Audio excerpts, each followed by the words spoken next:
Electric field के बारे में पढ़े थे और इलेक्ट्रिक फील्ड इंटेंसिटी के बारे में, जिसमें scalar form, vector form, position vector form तीनों पढ़े थे। तो उसमें पोजीशन वेक्टर वाले जो फॉर्म थे उसके एग्जाम्पल मैंने लिख रखा है यहाँ पे एक। अब ये पोजीशन वेक्टर वाले फॉर्म क्या थे? X axis Y axis, X axis Y axis के बीच में एक पॉइंट पे चार्ज रखा रहता था।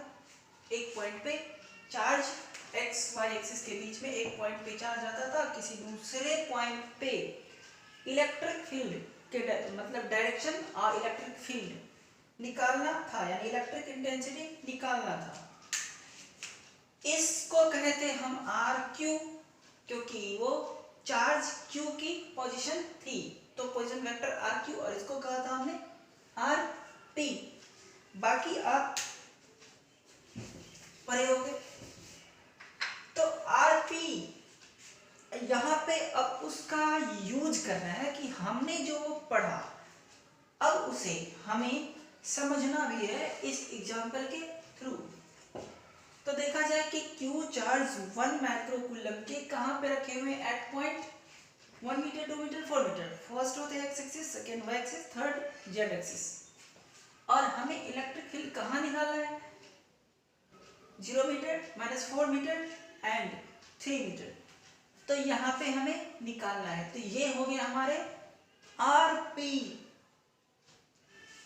क्योंकि हमें इस पॉइंट P पे निकालना है। एट जहां पे निकालना हो दैट इज पॉइंट P, जहां पे चार्ज हो दैट इज पॉइंट Q, मतलब Q वाले पॉइंट। तो पोजीशन वेक्टर ऑफ जहां पे निकालना है and this is position vector charge की, दोनों ही हमें देखना है।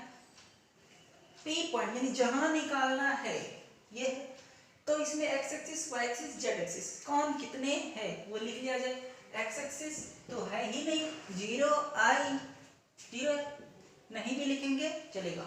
Y axis -4j and Z axis +3k। Vector form में हम ऐसे पॉइंट को लिख सकते हैं, यही बताता है ये पॉइंट इसी वेक्टर को डिनोट करते हैं, यानी कि पोजीशन वेक्टर को डिनोट कर रहे हैं। और पोजीशन वेक्टर कहाँ से होते हैं? ओरिजिन से। तो ये हो गई आर क्यू। क्या होगा? आर क्यू यानी कि चार्ज किस पॉइंट पे? उस पॉइंट पे, तो उसकी पोजीशन वेक्टर भी उसी हिसाब से होगा। 1 x की तरफ तो 1 i means simply i, 2j and 4k z की तरफ। अब हमें फॉर्मूले को याद रखना था। तो इलेक्ट्रिक फील्ड इंटेंसिटी के मतलब इलेक्ट्रिक फील्ड इंटेंसिटी के फॉर्मूले क्या थे? के फॉर्मूले तो होते k q by r square, simply जो होते हैं सबसे सिंपल के क्यू बाय आर स्क्वायर। के होते हैं 1/4π0। क्यू कितने हैं? वही ये वाले क्यू। आर स्क्वायर तो आर स्क्वायर ठीक है, लेकिन वेक्टर वाले फॉर्म में आर क्यू हुआ करते थे, और वो भी कौन सी? R P minus R Q, R P minus R Q, R P minus R Q, इसकी मैग्नीट्यूड का होल क्यूब। इसकी डायरेक्शन की होते थे, इसकी डायरेक्शन होते थे R P minus R Q, ये डायरेक्शन है और ये मैग्नीट्यूड का क्यूब है।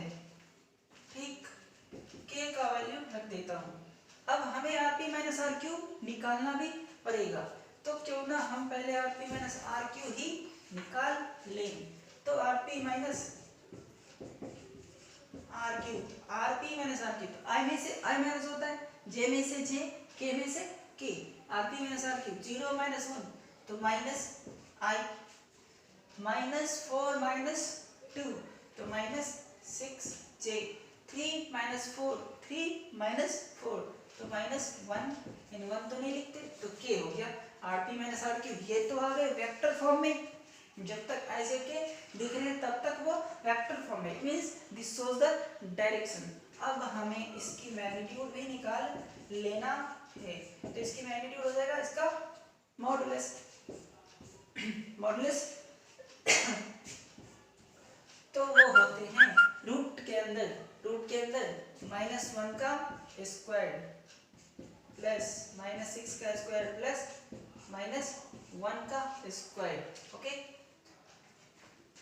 तो ये तीनों कर दे, -1 का स्क्वायर, -6 का स्क्वायर, -1 का स्क्वायर, कितने आ जाएंगे?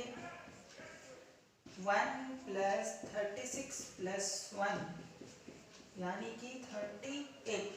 मैग्नीट्यूड आ गया, डायरेक्शन आ गया, पुट कर दो। सो इलेक्ट्रिक फील्ड की डायरेक्शन k, तो 9 × 10⁻⁹ k का वैल्यू, क्यों 1 मिली कूलम, तो 1 × 10⁻³ मिली मतलब 10⁻⁻3, 9 10⁹ k का वैल्यू, q का 1 मिली कूलम, मिली के बदले 10⁻³ कर दिया, RP - RQ। पहले इसकी वैल्यू लिख लेता हूँ नीचे, इसका q तो √1038 का q और इनटू इसके आगे में मल्टीप्लाई हो जाएगा इस डायरेक्शन से, तो ब्रैकेट में लिख लूँ। अब जितना ये कैलकुलेशन करके हो जाए उतना न्यूटन पर कूलम। ये ऐसे ही रहेगा, ये डायरेक्शन बताता है, इसका कैलकुलेशन करके एग्जैक्ट वैल्यू निकाल लेना, उतना न्यूटन पर कूलम होगा।